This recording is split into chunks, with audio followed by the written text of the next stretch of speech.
AFC Tubize, RFC Seraing, un derby wallon entre deux équipes qui comptaient le maximum de points après 2 journées de Division 2 et devant une belle assistance, un peu moins de 1600 personnes. La rencontre qui va démarrer en trombe pour les Tubisiens. 2e minute, coup franc bien placé et propulsé dans la lucarne serésienne par Andrei Camargo. L'ancien joueur de Rebec et de Mons qui place parfaitement ce ballon et qui envoie son équipe au commandement. C'est déjà 1-0 pour les 100 et or qui poursuivent sur leur lancée. 12e minute, contre rapidement mené avec une balle en profondeur pour Diallo. Mais le Malien place à côté. C'était pourtant une belle possibilité pour Mamadou Diallo. Tubize qui va voir sa tâche se faciliter encore un peu plus à la 18e. Diallo dévie pour Fénouche qui est séché par Lucas Ferron, dernier défenseur. C'est donc une carte rouge logique pour le défenseur de Seraing qui laisse son équipe à 10. Le coup franc travaillé de Mégane Laurent n'est pas assez précis. Seraing n'a quasiment pas voix au chapitre, mais va pourtant riposter avec tout d'abord ce coup franc de Saliou. Et puis 3 minutes plus tard, le danger qui se précise dans le rectangle, mais qui est repoussé par 2 fois par Benardo et puis Di Stefano. Seraing a laissé passer sa chance car Tubize va faire 2-0 sur cette action. Un but sur corner de Sega Keita que l'on va revoir au ralenti. C'est en fait une déviation de la tête de Fabre tout d'abord et puis l'ancien joueur de 3, Sega Keita, international français chez les jeunes, qui fait 2-0.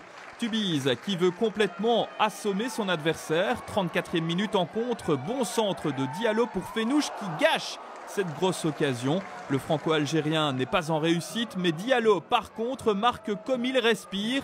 À la 37e, il reprend un centre parfait de Keita pour planter le 3e but. 3-0, score à la pause. Tubize qui a livré une première mi-temps de très haut niveau.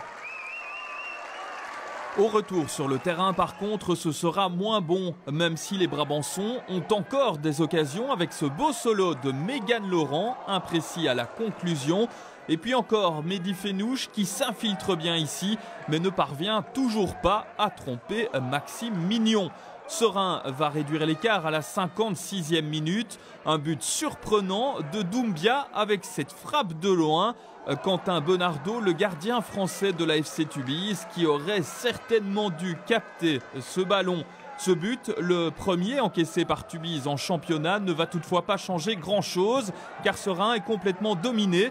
Tubize va encore avoir de grosses possibilités, notamment Diallo ici, retenu fautivement par Mignon alors qu'il allait marquer.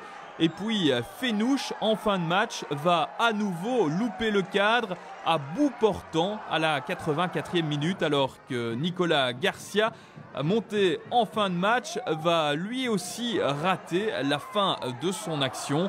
3-1, beau succès de Tubize qui aurait pu en marquer 3 ou 4 de plus et qui signe là un très beau 9/9 dans ce championnat de Proximus League. C'est vrai qu'on a fait une belle première mi-temps, on s'est un peu mis à l'abri à la mi-temps, après on a un peu déjoué en deuxième mais on est resté à 3-1, l'essentiel c'est la victoire, mais on est content de notre match, c'était un gros match, je pense que c'était notre premier gros morceau de la saison, donc on a répondu présent, c'est une bonne chose. Après, ce qu'il faut c'est gagner en efficacité, parce que c'est ce qui va faire qu'à un moment donné on franchira des paliers, mais bon, on n'est qu'en début de saison et on a encore du travail, quoi. Je ne veux pas dire qu'on attendait en début pareil, mais on a travaillé beaucoup, que ce soit la direction par rapport à le recrutement au début de saison, même avant la saison.